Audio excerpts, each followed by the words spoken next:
Hey guys, my name is Landon Bangeter. The invention I chose for my assignment today is the Nintendo Entertainment System. I am a bit of a gamer, and this system is considered probably the greatest video game system of all time. It was created by Nintendo in Japan at about 1985, about the end of 1985. And a little bit of context of why it's important to the video game industry is because about 10 years or so prior to it, video games were a big commodity. Everyone was getting on board in the industry and making tons of consoles and video games, and it was hugely successful.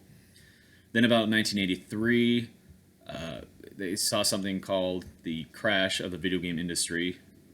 And that's when a lot of game companies went bankrupt. A lot of them couldn't sell video games anymore. A lot of customers didn't want to buy into video games. In North America specifically, video games are still really successful in Japan, which is where Nintendo was based, but in North America, it wasn't seeing any success at all.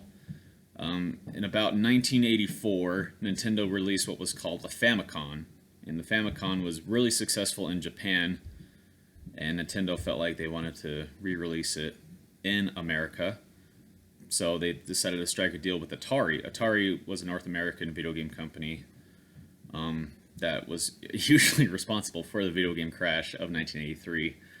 So they were looking to re-up their image and re-up the video game industry. So Nintendo was trying to strike a deal with them. Atari couldn't make the deal due to financial constraints, and they weren't able to make a deal follow through. So in a bit of a risky move, Nintendo decided to go into the industry, into the market in North America on their own. And a lot of people consider that a really gutsy move, a really risky move. Everyone thought they were crazy, they were stupid. In fact, in North America at the time, video games had kind of a bad name. No one wanted to hear that because it had a bad reputation. But Nintendo decided to take their Famicom system. They designed it to look a little bit more Western. They changed the palette of it to make it look more modern, a bit more futuristic, and they renamed the Famicom to the Nintendo Entertainment System. And it's important to remember that Nintendo tried to separate the term video game from this console as much as they could, so people wouldn't see it as much of a video game, but as more as a toy. So Nintendo renamed it the Nintendo Entertainment System, or the NES as a lot of people call it. They released it in about 1985 with a ton of peripherals on it, such as the Zapper gun, which is most popularly used for the game Duck Hunt, and the Rob toy bot. And that was a hugely popular peripheral, and it made a lot of families want to buy it. So in about 1985, when they actually released the Nintendo Entertainment System, it was really successful for those peripherals, but the big video game that made it hugely successful was Super Mario Brothers. Super Mario Brothers is probably considered the most important video game of all time because it did sell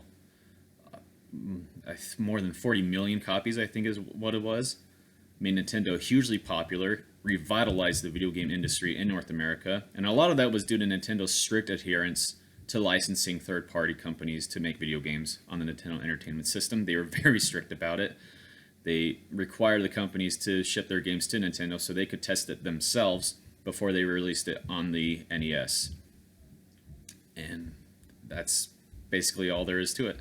So, I mean, it's not in use today, really. I mean, they discontinued making video games for the NES at about 1995.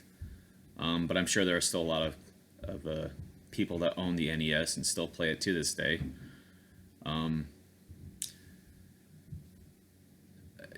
The impact of the NES is felt huge among the video game industry. I mean, without the NES, you wouldn't have the Xbox or the PlayStation or the Wii or any of these video game consoles. It was the NES that revitalized the gaming industry in North America, and in fact in a lot of the world. So if it wasn't for the NES, the video game industry might be dead or very different today, as it were. So that's all there is to it.